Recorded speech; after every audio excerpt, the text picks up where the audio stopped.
Hiya, hiya. I'm going to use some baby talk. Gaga. Goo goo. Gaga. Did you ever think we'd be using that language as adults? Lady Gaga? Lady Gaga has become like a certain category. You know, when they speak of it like in a sentence, they'll say, Lady Gaga heard. And I'm thinking, what the hell? You know, this is Sir Joey. It's Sirloin. But we get used to any of this verbiage. I think Lady Gaga's dogs are back now, and I thought inappropriate to play Elton John, The Bitch is Back.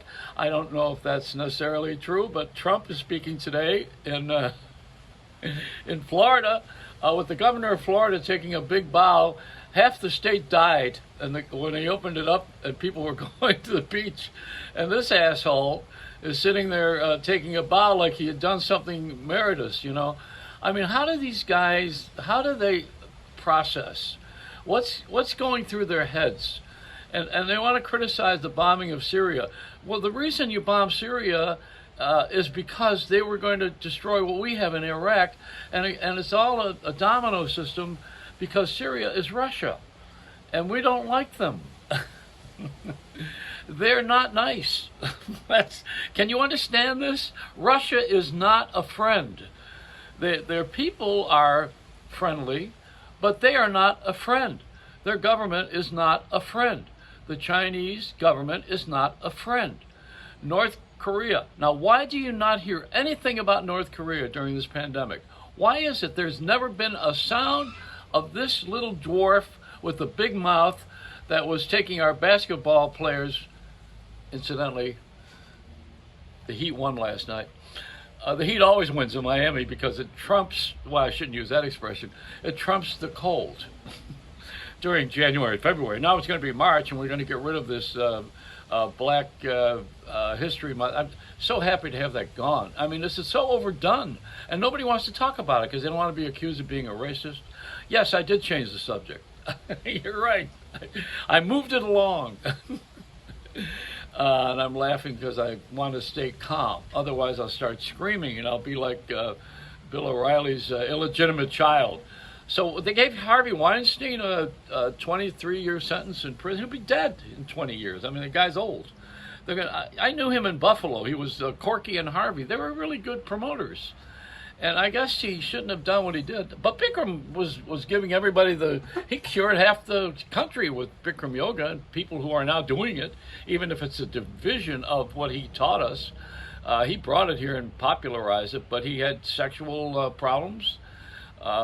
People who get caught up, you know, we've had a minister at our church that got caught up in his sexual messing around with women. That happens often in religious life because it's so tempting. You know, I mean, if there is a dark side to us, it's usually sex, but it's also what brings everybody here. You know, I mean, the thing that brought you here is going to bring you out. If you don't have a little bit of what they call, I'd say, moderation. How does anybody be moderate? I mean, when I like something, I obsess over it. When I have an addiction, it takes me weeks and years to get over it. I mean, I'm attached. I'm a human being, and I grow attached to certain things. Isn't that what nature does? I mean, you know, you have a certain pattern, and animals do the same thing. But this is far too philosophical. The fact of the matter is that you can't screw around when you have a good, powerful position. Otherwise, you get caught, and when you get caught, you better have a good lawyer. And Giuliani is not one. He's not a good lawyer. It wasn't even a good anything. He was a good mayor of New York because he got rid of crime. But, you know, come on, the 9/11 made him look like he was a national hero. I'm saying a lot of things because I want you to read between the lines here. See, nobody's perfect in this world. Everybody is en route. This is a stage of rehearsal for the next life if you are religious. Now, if you're not religious, then this is all there is, and you better behave. Otherwise, you're not going to be able to perform freely. You're going to have to go to jail and do some time, which is what we do in a punishing society that doesn't really have consensus, but we do have lawyers. And isn't it the fact of the matter that every time somebody is black and has a problem, they call a lawyer, the lawyer comes in and they want money? Why don't you just give them money? Because that's what they really want anyway. They're not looking for justice. You're not looking for evenness. You're looking to protect your pocketbook, not your neighbor. That's the difference. Now, if someone is pure and they say, I'm really going to walk along and try to help society because I'm interested in my neighbor, I'm interested in justice and the right of passage for everybody, that's a whole different deal. And there are those who do have that. But mostly it's about money. And we haven't come to terms with that because we graduated too many lawyers. That's the fact of the matter. We thought when we were kids in my age group that if you wanted to have dignity in the community, you had to be a lawyer or a doctor. And that's what we learned. You go to college. And now it's all about money. Now you learn about economy, investors, investments, reverse mortgages. Whoever thought you're going to have to buy the house again because you borrowed against this is so. Who figures this out? Who sits there and thinks these things out every day? How they're going to screw you? How someone's going to get their hand in your pocket and grab your wallet, or your Johnson, which is the other thing that, money and sex, they go together for some reason.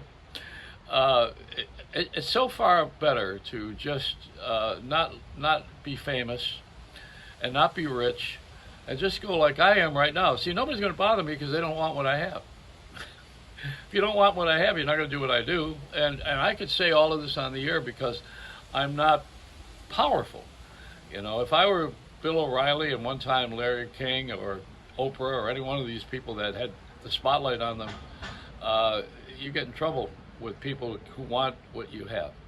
They want to be you. They want to have what you have. They think it's got a romance to it. You're romancing the air. There's nothing romantic about this. As I've often said about performing in an arena with 60,000 people, you make love to an audience of 60,000 people, and then you go home alone. It's a Reynolds Wrap.